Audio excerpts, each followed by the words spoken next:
ইসলাম আমাকে এক ভাই কমেন্ট করেছেন যে হুজুর এর আগে আপনি ভিডিও বানাইছিলেন মাছের বিষয়, ওটা খব জানতে পারলাম। তো এখন আমার একটা স্বপ্নর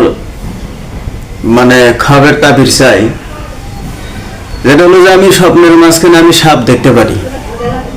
আমার ওই ভাইয়ের কাছে প্রশ্ন হলো যে আপনাকে যে সাপ দেখেন, আপনি একটা হয়েছে আপনি সাপকে ধরতেছেন, আর একটা হলো আপনার আপনার ঘরে সাপ ঢুকে পড়ছে, অথবা আপনি জঙ্গলে সাপ দেখতেছেন, অথবা আপনারে তাড়া করতেছে, আপনি আবার সাপের তাড়া করতেছেন।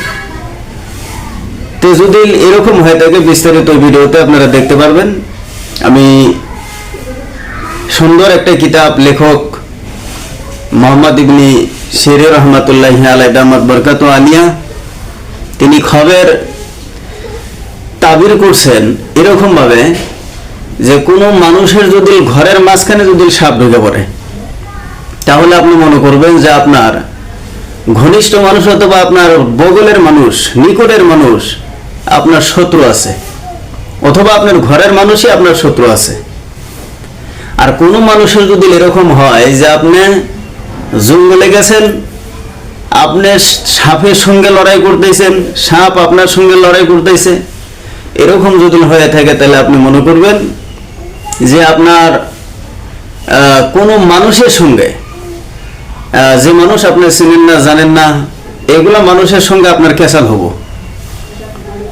অথবা আপনার বহুত ধরনের অসুবিধা আসতে পারে। আর যদি আপনি দেখতেছেন যে আপনি জঙ্গলের মাঝখানে গেছেন, আপনাকে সাপে তাড়া করতেছে, তাহলে আপনি জানতে পারবেন যে আমার কোনো বাহিরের ধরনের মানুষ, যেগুলো আমার কোনো সম্পর্ক নাই, চেনা নাই, জানা নাই, আপনার ফাঁকির থেকে শত্রুরা আপনাকে ক্ষতি করার জন্য আপনার পিছনে লেগে আছে। এটা আমি তাবির আমি পেয়েছি, কিতাবে পেয়েছি, আপনি এরকমই একটা মনে করবেন। আর সাপ সাধারণত দেখাটাও এরকম ভালো নয়। এখন যদি কোনো মানুষ যদি বলেন যে হুজুর আমরা এরকম দেখছি, যে আমরা শোয়ার পরে আমরা স্বপ্নটা দেখছি, তাহলে এরকমও হয় যে আপনি মনে করবেন যে এটা সারাদিন কোনো মানুষ বাহিরা অথবা মানুষের ভাবনা এরকম অনুযায়ী হইতে পারে, যে আপনার ওটা কালঘুম বলা হয় আমাদের ভাষাতে। শোয়ার সঙ্গে সঙ্গে যেটা দেখবেন ওটা এতেবার করা হবো না, কিতাবে তো এটা এতেবার ওই খবটা নেওয়া হবো না, এটা আপনার ভাবনা হতে পারে। 2 নম্বর হইতেছে আপনি যখন রাত্র গভীর হয়ে যায়, আপনি শুয়ে পড়েন, ওই সময় আপনি যখন এরকম খব আপনি দেখবেন। আমরা কিছুগুলা মানুষ মনে করি যে বোবাই ধরছে, এটা আমাদের ভাষায় যে বোবা ধরে, কথা বলতে পারে না।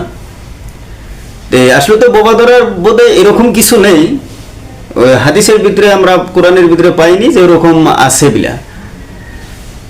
যাই হোক, 3 নম্বরটা যেটা বলা হয়েছিল, আপনি যখন শেষ রাতের ভিতরে আপনি যখন এই স্বপ্ন দেখবেন, এই স্বপ্নটা আপনার মতো বার করা হবে, অথবা এই স্বপ্নটা আপনার নেওয়া হবো। হাদিসের ভিতরে বলছেন যে এরকম কোনো স্বপ্ন যদি আপনি দেখেন, ফজরের নামাজ পড়ে আপনি সূরা ইখলাস, সূরা ফালাক, সূরা নাস 3 বার 7 বার করে পড়ে পূর্ণ শরীরের ভিতরে ফুঁক দিয়ে আপনি মাখায় নেবেন।